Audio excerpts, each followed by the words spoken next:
capítulo de número 8, eu queria ler com os irmãos o parágrafo de número 49. João capítulo 8, versículo de número 49. Quando se localiza, quero louvar a Deus pela vida de algumas pessoas que aqui estão. Deus abençoe Michel Robert, que me acompanha, grande profeta para essa geração. Deus seja louvado. Reverendo Pastor Felipe, grande amigo, só o Senhor mesmo para arrancar a Roberta lá de dentro de Cabo Sul, né? Deus é bom. Deus abençoe Pastor Felipe, missionária Roberta, esse mais novo casal que Deus está levantado aí nessa terra. Deus abençoe a vida de vocês. Estou devendo uma visita lá naquela terra também, mas esse ano é o ano do ajuste de Deus na terra, viu? Deus abençoe a vida dos senhores. Deus abençoe a vida do Felipe. Enquanto ele falava ainda, veio alguém da casa do governante da sinagoga, dizendo: a sua filha está morta, não incomode o mestre. Mas Jesus, ouvindo, o respondeu dizendo: não temas, crê somente. E ele, entrando na casa, não permitiu que nenhum homem entrasse, senão a Pedro, Tiago, João e o pai e a mãe da menina. E todos pranteavam e choravam.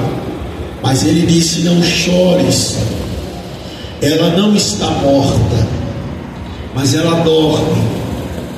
E eles riram dele para desprezarem, sabendo que ela estava morta. E ele, pondo todos para fora, tomando-a pela mão, lhe disse: menina, levanta. E o seu espírito voltou. Ela se levantou e imediatamente lhe ordenou que lhe dessem de comer. Deus seja louvado por sua palavra. A igreja diz amém. Amém. Podeis tomar os bons assentos.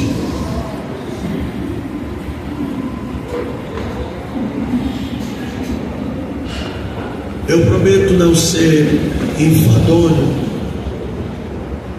mas até onde Deus permitir eu ir, eu peço aos irmãos que não reparem se houver falha na minha voz. Estou vindo de uma correria, praticamente eu ainda estou sem dormir. E essa rouquidão às vezes persegue a gente, né? Gente que precisa da voz. Então é bênção. Mas caso a voz falhar aqui, o seu glória, pelo menos dá para te passar o que está acontecendo aqui na minha voz. Deus é bom. Eu sei que essa hora, irmãos, é a hora que algumas pessoas começam a sentir sono. Vigília é só para quem é de guerra. E eu sei que algumas pessoas até talvez se levantem para ter que sair, né? Eu não tenho problema nenhum com quem sai. Eu tenho problema com quem fica e não presta atenção. Então eu peço que você dobre a sua atenção aqui, porque eu acredito que o que Deus vai continuar falando aqui, você não sai dessa vigília cheia, você sai dessa vigília transbordando. Se acredita nisso, levante a sua mão e diga glória a Deus. Meus irmãos, o texto que nós acabamos de ler, ele está inserido em um dos evangelhos mais conhecidos da Bíblia Sagrada. É chamado de Evangelho Sinótico. Vem falando acerca do nascimento, do crescimento, da morte, da ressurreição de Cristo Jesus, o nosso Senhor. Haja vista o capítulo de número 8. Ele é um clássico, se repete em algumas ocasiões. Porém, Lucas capítulo 8, Lucas traz com bastante clareza a respeito da vida deste homem, a respeito da vida de uma pessoa. Esse texto aqui é um texto muito conhecido, e eu preciso dizer aos irmãos que o que eu vou falar essa madrugada não é nada novo, todo mundo conhece. Eu não quero falar nada novo e eu não vou falar nada novo, pelo contrário, eu só vou reafirmar aquilo que você já está cansado de ouvir, mas eu acredito que vai servir, vai ser de base para aquilo que Deus tem para falar, para continuar a falar nesta madrugada. Pois bem, o capítulo de número 8, a partir do parágrafo de número 22, a Bíblia diz que Jesus dá uma ordenância dizendo para os discípulos: passemos para o outro lado. Quando ele diz passemos para o outro lado, os discípulos estão no barco. E se tem uma coisa que cansa muito, é o ministério da itinerância. Para quem exerce o ministério sabe o quanto suga, o quanto cansa, o quanto se tem que ter dedicação. Então Jesus, sendo o maior pregador de toda a história, Jesus sendo o maior exemplo de toda a história, eu acho que silenciei também, sendo o maior pregador de toda a história, sendo o maior exemplo de toda a história, Jesus, nesse período ministerial de 3 anos a 3 anos e meio, ele vai dar sequência ao seu ministério. E nesse período de sequência do seu ministério, uma das coisas que Jesus ensina aos discípulos é que ter Cristo na vida não significa ausência de sofrimento. Ter Cristo na vida significa que cada luta que vem é uma vitória que chega. Então ninguém é isento de passar pelo período do vento. Ninguém é impossibilitado de não passar pela prova. E eu preciso dizer aos irmãos que me ouvem nessa madrugada, é que Deus não coloca ninguém na prova para querer matar na prova. Deus só coloca alguém na prova para ver qual vai ser a sua postura e a sua atitude no meio dela. Então é nessa ocasião que eu percebo que Jesus vai convidar aos discípulos, e ele não vai falar aos discípulos o que vai ocorrer no período que eles estão dentro do barco, porque se Jesus diz para eles que vai haver tempestade, eles não entram. Mas a esperança é, se ele diz passemos para o outro lado, ou passemos para outra banda, há uma diferença entre passar sozinho ou usar a expressão passemos, ou a expressão vamos passar juntos. Era Jesus dizendo a todo momento: eu vou estar com vocês e não vos deixarei sozinho. Mas como o ministério cansa, a Bíblia diz que Jesus vai dormir, e não é pecado dormir. Pecado é eu achar que eu não devo dormir, porque dormir faz bem. O crente precisa descansar, precisa estar bem revigorado para a próxima, como diz por aí, para o próximo round. Então, quando Jesus ele dorme, a Bíblia diz que um vento forte se levanta, os discípulos ficam apavorados, e o problema, como eu disse, nunca foi a prova. O problema é qual postura eu tenho no meio dela. Eles andavam com Jesus, falavam com Jesus, faziam parte do núcleo dos discípulos mais íntimos de Jesus, mas na hora da tempestade o desespero bateu. Na hora da tempestade o alvoroço começou. Pega balde, tira água, pensa que vai afundar, e em meio a tudo isso Jesus continua dormindo. E quando alguém acha que vai haver catástrofe, quando alguém acha que o barco vai afundar, era Jesus ensinando: independente se eu estou dormindo ou acordado, o vento bate, a luta vem, a prova chega, mas saiba, eu estou dentro do barco. Quando ele diz que está dentro do barco, quando ele afirma eu estou dentro do barco, alguém acha que por ele estar dentro do barco, o vento que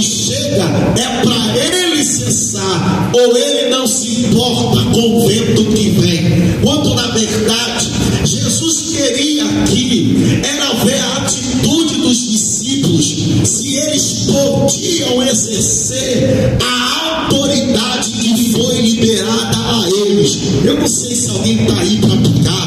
Eles acordam Jesus e eles dizem: mestre, não te importa que pereçamos? Jesus responde dizendo: vento se aquieta, mar se cala. Eles ficam olhando, Jesus olha para eles e diz o seguinte: onde é que está a vossa fé?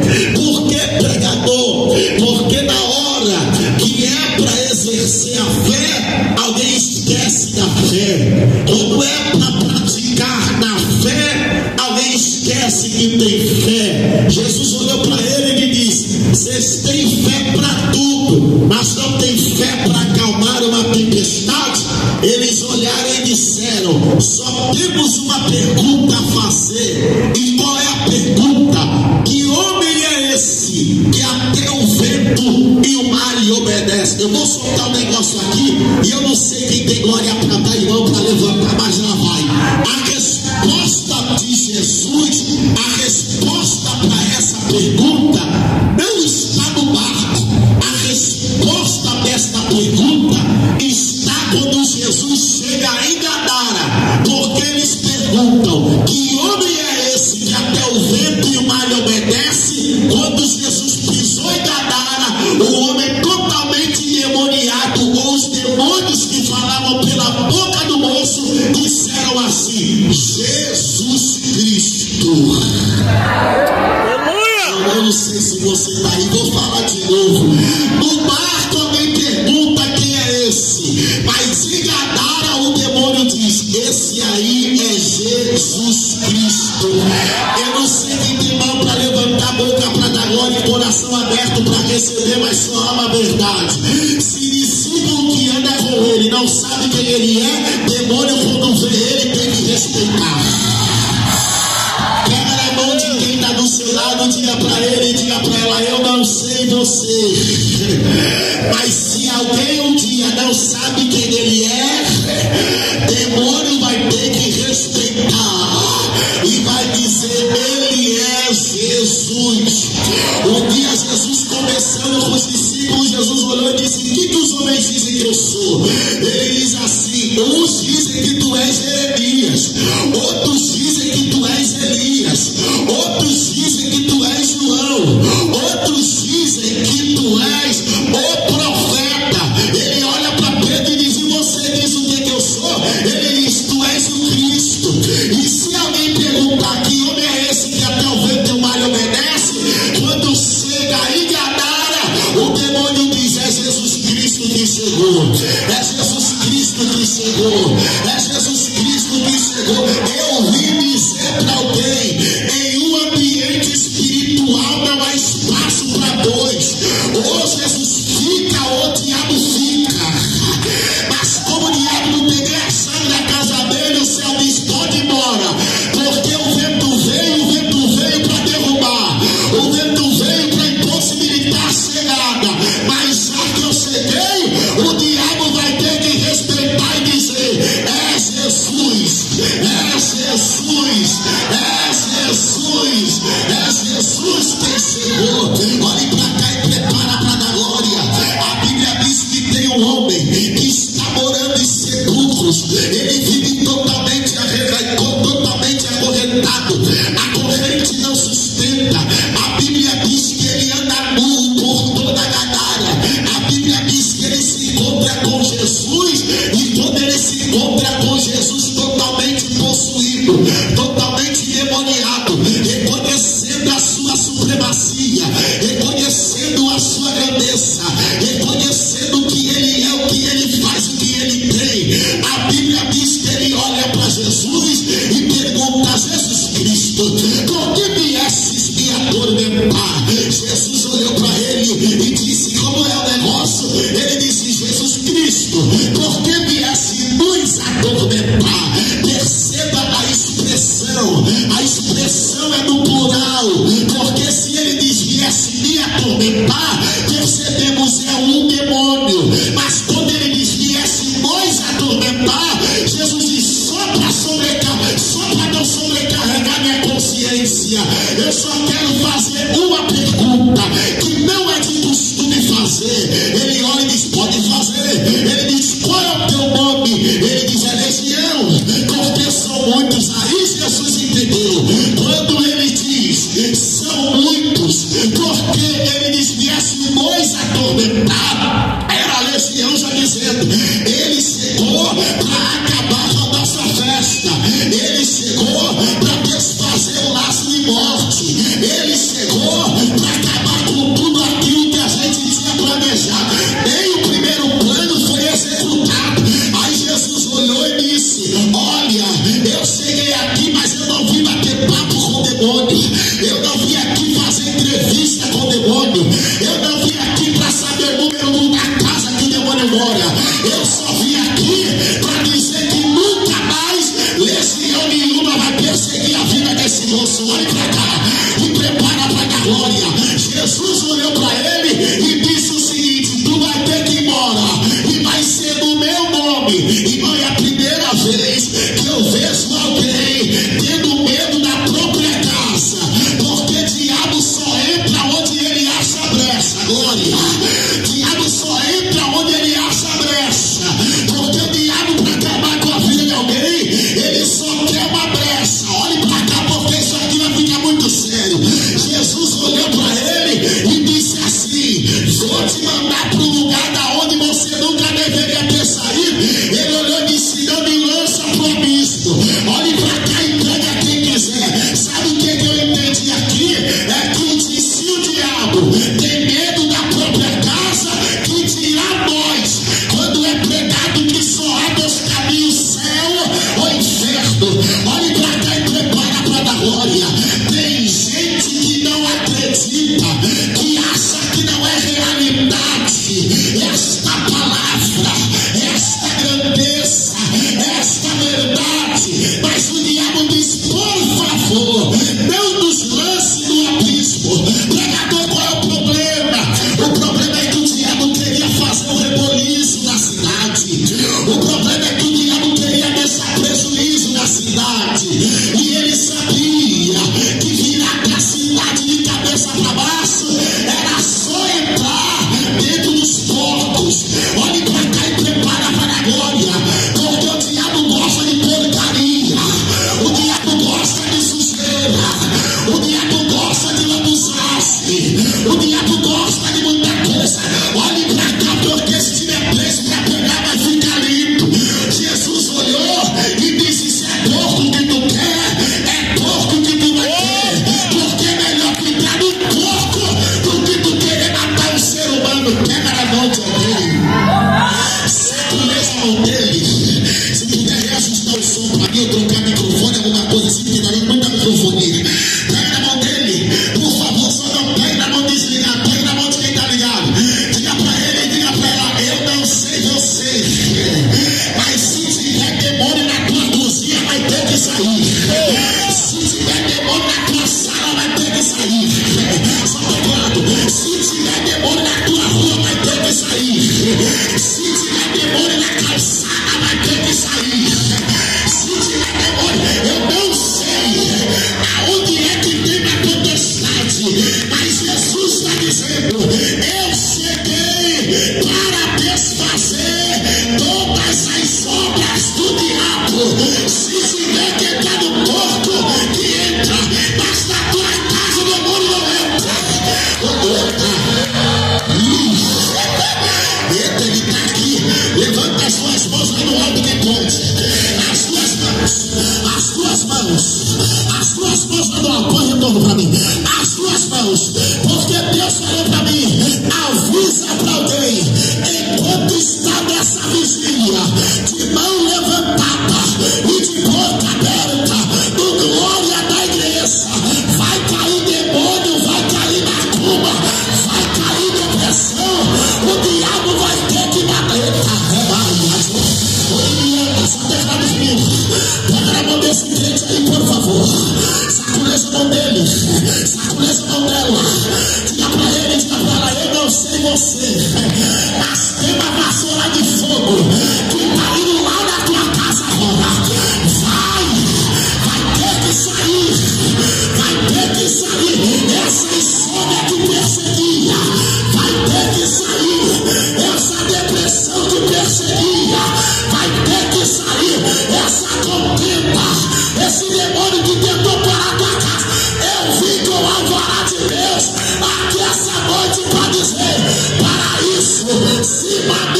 manifestou o Filho de Deus para desfazer todas as obras do diabo. Levanta a mão. Olha Maria. Pega o ombro de alguém aí, pega, irmão, tá arrepiando aqui. Aí eu não me responsabilizo pelo que vai acontecer. Olha, Marcela, levanta